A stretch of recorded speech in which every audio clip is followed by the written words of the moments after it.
What's up, guys? So we'll go for a little ride in the Sentra SE-R Spec-V. This is a 2002, and just go for a ride, talk about the car a little bit. A lot of people don't know about these cars. They, everyone knows what a Sentra is, of course, but nobody really knows an SE-R from an SE-R Spec-V or, just a plain old Sentra. So in 2002, they come out with the SE-R, then they come out with the SE-R Spec-V. And the difference between the regular Sentra and SE-R and SE-R Spec-V is basically just kind of like the package and the motor, transmissions. So your base model Sentra is usually just, comes with a 1.8 liter engine. I think it's like 106 horsepower or something, somewhere around there. And it comes with either an automatic transmission, and I think some of them, if you ordered it, they would come with like a 5-speed. And then you bump up to a SE-R package, and it would come with a 2-liter, which I think is around 130, 140 horsepower, and it would could come with a 5-speed transmission or an automatic. And then you bump up to one of these, which is the SE-R Spec-V, and it comes with a 2.5 liter, which is the same that's basically an Ultima of the same year. Comes with a 2.5 liter, 180 horsepower, 6-speed manual transmission. So most Civics that come out 2002, besides the SI, could not even compete with this. Now when the Civics come out with the SI, and they had the K series, I think the K series is around 200 horsepower, which is a little bit more than this, so they started kind of outdoing the Sentra on this, on horsepower wise. But I mean, it's still nothing to take away from this car. This is a great car. Runs out great. It's very quick for what it is. It's comfortable to drive. It's 4-door. You can put your kids in it and be comfortable. It's just a good all-around family car in general.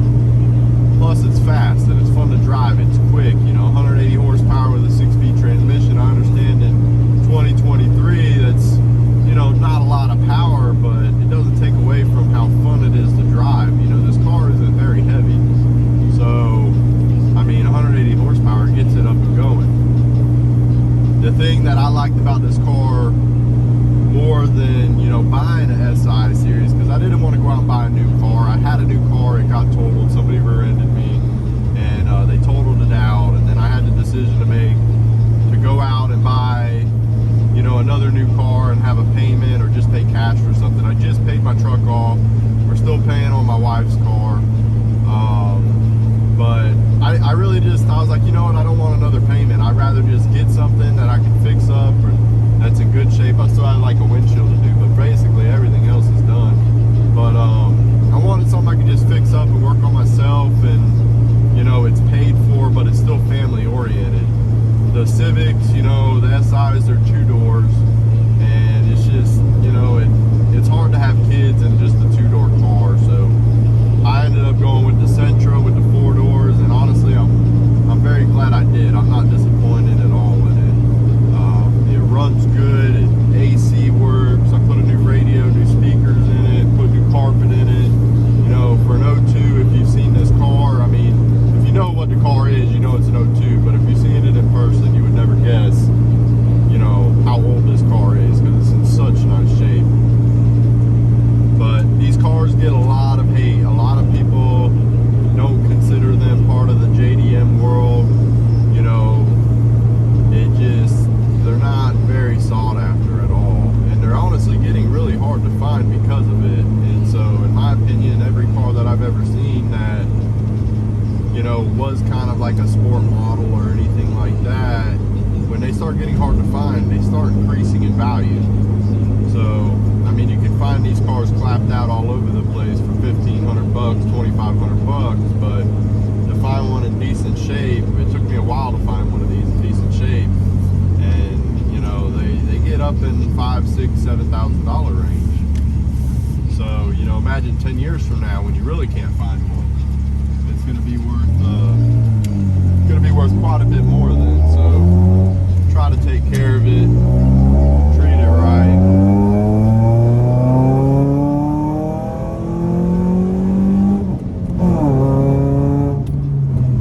But still have a little fun with her. She still gets up and goes. That was 60. 0 to 60.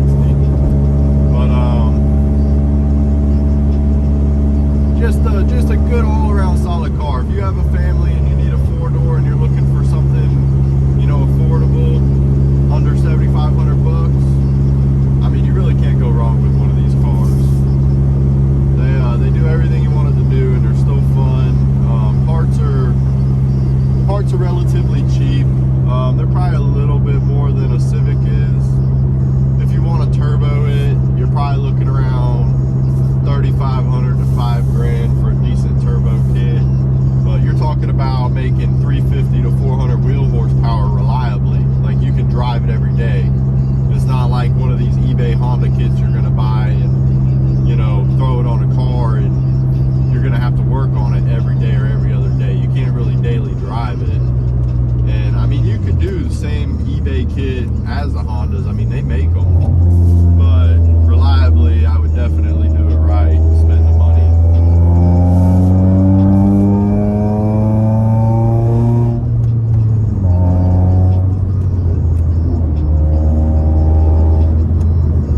Which is an overall fun car to drive. It really is. I can't complain about it. So when I initially bought this car, I paid $3,200 for it. I put new carpet in it, put new radio in it, speakers in it. The previous owner swapped the motor into it, and it was imported from somewhere. I don't know if it was Mexico or Japan or wherever it come from. And it had a plastic intake, so I had to order the factory aluminum intake for it because they have butterflies in it. And it runs out so much better with that factory intake. I haven't got it on yet. I'm waiting for one more, waiting for the vacuum solenoid for it, but after I have that, I'm going to swap that in. But coil packs, plugs, MAF sensor, you name it. Car's got a header, full exhaust, just air intake, just a couple little mods, nothing real serious.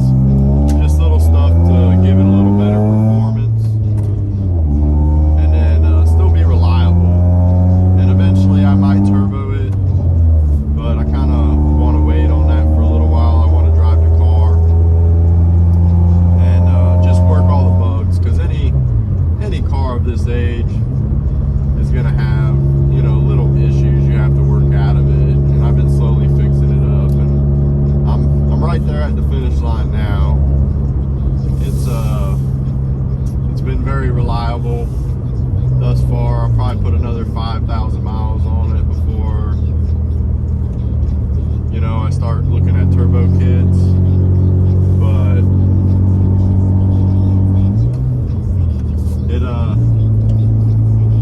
it's very, very reliable. I'm still getting used to the 6-speed transmission, so it's first, second, third, fourth, fifth, sixth, reverse. And up in fifth, it kind of feels like you need to go over further than what you actually do.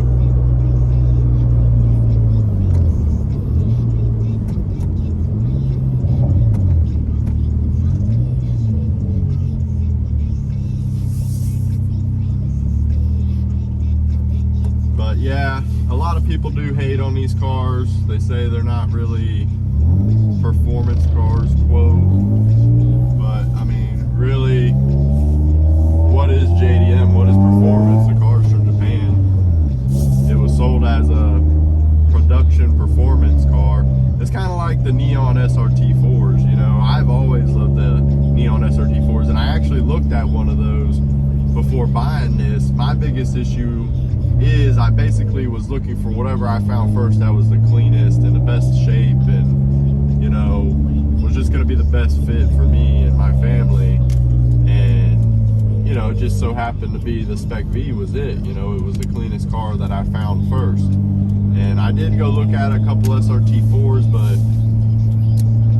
man, they're so hard to find in good shape. And I noticed a lot of them have rebuilt titles.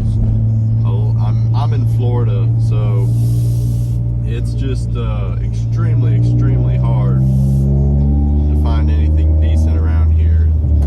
When you do find them, people want money for them. You know, people are asking 13, 14, 15 grand for a clean SRT4 down here. So once again, this just goes back to the Sentra just being a more affordable performance family car.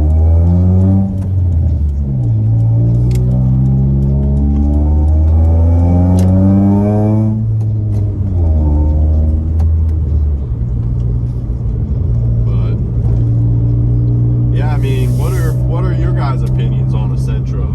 You know, have you heard of a SE-R Spec-V? What do you think about them? It seems like people either love them or hate them. I've gotten a lot of compliments on this car, but then I've also gotten a little bit of hate, and most of the hate I've gotten has honestly come from Honda boys. Not trying to throw shade at anybody. I'm the type of person, I have kind of love for all makes and models. You know, I think they all have their pros and cons, but man, it seems like anytime I come across someone that's like die-hard Honda boy, Honda fan, they always have something that's negative to say about a Sentra, but they always have something negative to say about anything that's not a Honda too. So it's really just, I guess, just personal preference and personal opinion. But at the end of the day, in my opinion, I still think the Sentra is absolutely great.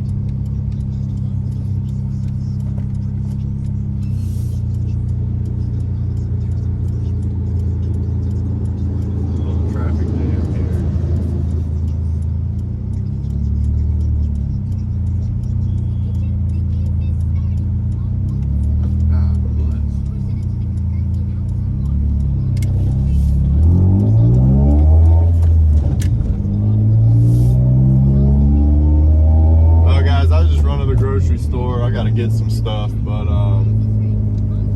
comment down below, let me know what you guys think. I was thinking about making some more content, putting it on here. I haven't really shared a whole lot, just kind of not my cup of tea or my thing, but I might put some more videos out, maybe show what the car looks like,